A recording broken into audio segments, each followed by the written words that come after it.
Guys, કેમ છો બધા? આઈ હોપ કે તમે બધા મજામાં જ હશો. તો અમે આજે બનાવીએ છીએ કંટોલાનું શાક. તમે જોઈ શકો છો કેટલા મસ્ત શાકભાજી સમારી દીધા છે મેં.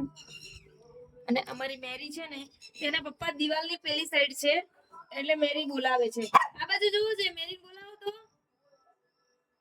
જોવો તો ખરી, બોલાવો ને. જો હમણાં મેરી બોલાવવા આવશે. એ આવ્યા. જો હવે મેરી જો મેરી. શું બેટા? શું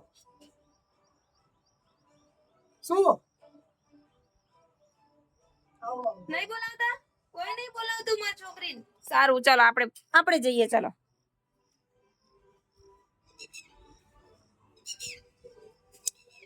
તો ગાઈસ, હું તમને લઈ જાઉં. ચેતન પટેલ પેલી બાજુ પાછળ કયા ઝાડની સુવિધા કરે છે આપણે જોઈએ. શું છે તારે? તો બધે આવવું હોય તો શું મારે બધે લઈ લઈ જવાનું તને? હે આ શું બધું સોક્સ ને બધું લઈ લઈને મૂક્યું છે અહીં? ચાલો ચાલ લઈ જાઓ. ચાલ. અરે હા લઈ જાઓ. પેલા એકવાર ફોનમાં જોઈ દઉં. ફોનમાં. અરે વાહ ભાઈ વાહ. મારી ક્યુટ ડોલ છે ગાઈસ. આ મને બહુ જ પસંદ છે. ચલ ચારા નહીં પાડવાના બધાયના. ચલો ગાઈસ, તો આપણે જોઈએ થોડું ચેતન કુમાર શું કરે. બહાર નહીં. જો એને બહાર નીકળવા માટે તો બહુ ઉતાવળ દેવને. નહીં અંદર જ રમો. જો સાફ સફાઈ ચાલે છે. વાવ, જો આટલી સાફ સફાઈ થઈ ગઈ છે. કારણ કે આ બધું ઘાસ છે ને, બિલકુલ અમારા ઘરની દિવાલને ટચ છે, એટલે કઈ જીવજંતુ ના ભરાઈ જાય એના માટે આ બધું સાફ સફાઈ કરવી પડે છે. જો બચપનની યાદ આવી ગઈ. બચપનની નહીં, ગામડાની યાદ આવી ગઈ. નાનપણમાં આવું જ કરતો હતો બહુ બાબા ખેતરમાં. ગામડામાં શું આ બધું ઘાસ ફૂસું કે તમે ગાય આવતી હતી ને, એ કઈ ગઈ? નહીં આવતી હોય. જો કેવી અમાર ખેતી ચાલે છે ને.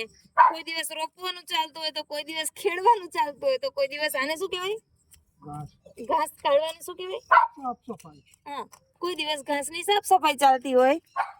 એ તો અમારું કામ જ એવું છે. વડોદરાથી બિલકુલ અડધો કલાક દૂર જ રહીએ અમે. ગમે તેવું કામ હોય. ગાઈસ, તમને ચેરી મેરીનો અવાજ સંભળાય છે? એ લોકોનું ચાલુ જ હોય.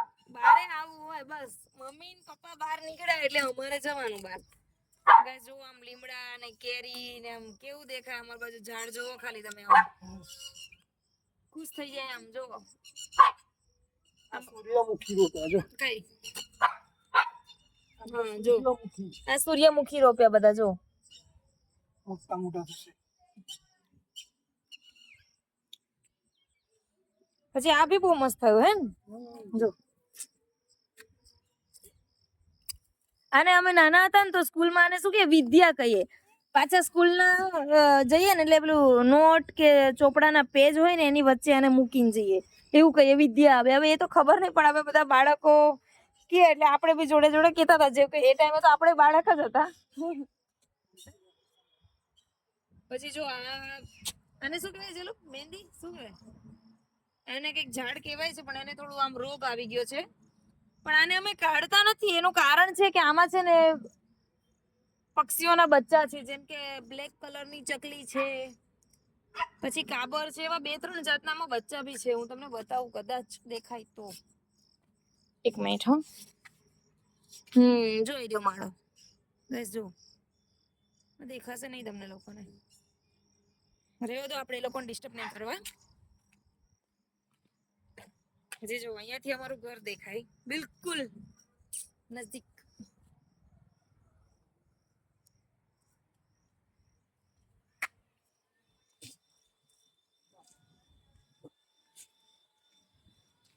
પછી આ બધા જે વાસણ પડ્યા છે ને, એક અહીંયા પડ્યું છે, એક કઈ પડ્યું છે, પછી એક ડોલ પડી છે, આ બાજુ પડ્યું. એ અમારી સોસાયટીમાં 3 ડોગ છે, એના માટે અમે બધું રાખ્યું છે. કે એ લોકો કેવું આમ એક સાથે એક જ વાસણમાં આપીએ ને ખાવાનું, તો એ લોકો બહુ જ ઝઘડે.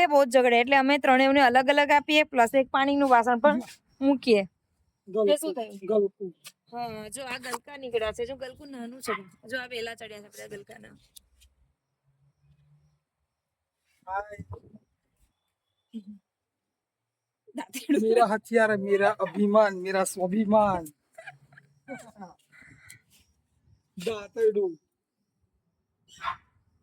આ બધી જો ગાઈસ અમારે પેલું બોરવેલ માંથી પાણી આવે ને જે બધું પીવડાય ને એમાં ડાયરેક્ટ આ બધું વ્હાઈટ માટી થઈ ગઈ જોયું ચાલો તમે વ્હાઈટ રેતી.